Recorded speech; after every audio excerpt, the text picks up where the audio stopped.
Everybody has given their 2 cents on the warehouse fire. We've all seen it, the paper towel and toilet paper warehouse fire that somebody lit on fire and recorded themselves doing it, saying all you had to do was pay us a livable wage, pay us enough to live, some variation of that.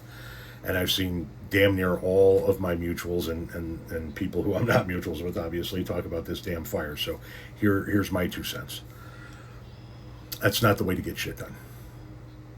It was the wrong way of trying to bring attention to this matter. And I get that it worked once upon a time, hundreds of years ago. We're not living in hundreds of years ago. And I understand that there are people that think we're going to have a revolution, that think we're going to eat the rich. We're not. It's not happening. Okay? It's not happening.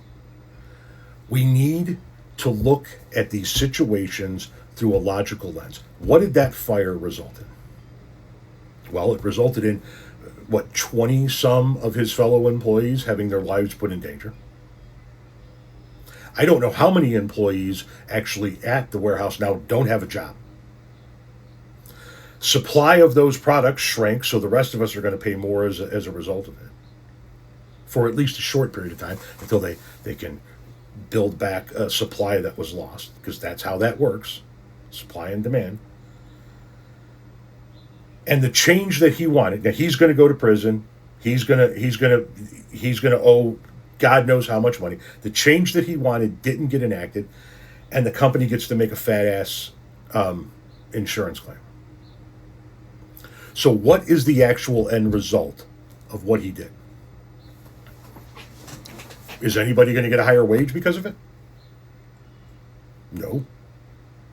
That was the whole reason behind it.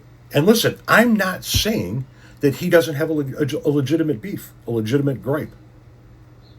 I don't know what he's making. I don't know what his wages and compensation are. I know it was an NFI warehouse. I know they're a national company. I have no idea what he was making, but he didn't get higher wages out of it.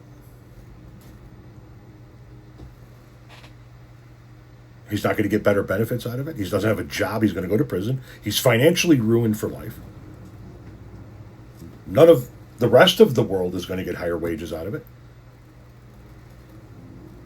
It's not the way to do things. And I've seen a couple of people who I'm mutuals with say this so far, that their fear is that they're going to Luigi Mangione this guy. They're going to turn this guy into a hero. And I'm already starting to see it in the comment sections. You know, people are hashtag should have paid us enough to live. Yeah, they should pay you enough to live. But this isn't going to get you what you want. Now there are how many people that work at this warehouse that are out of a job, that are going to be on government assistance in short order?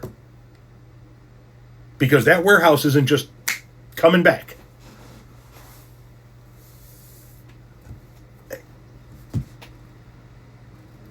I understand the frustration. I understand the anger. I understand that we have a system that needs to be fixed. This is never going to fix that system.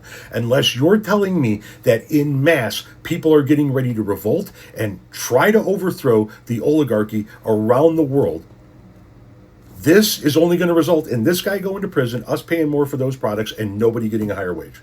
As a matter of fact, only people who are going to make money off this entire thing is the fucking owners of the warehouse when they make the insurance claim. They're the only ones that are going to cash out. You put millions of dollars into the hands of millionaires, put yourself in prison, cost the rest of us more money, and it resulted in absolutely no change for the working class. It doesn't get it done, man. It doesn't get it done. He's not a hero. He's a fucking arsonist. And he needs to go to prison. Because that's not the way we get shit done in this country. And listen, I believe in a living wage. I believe in legislating the fuck out of companies to make sure that they pay a living wage and that they give enough to live off of for a day's wage, a day's work. I'm absolutely behind that through the legislative process. This isn't the way. He put people's lives in danger. And here's the thing. Fuck the toilet paper. Fuck the paper towels. I could give a fuck about the company and their how much they made, lost, whatever. I don't fucking care. He put people's lives, he put the lives of people he worked with in danger. There were people on shift when he did that. He's not a hero. He's a piece of shit.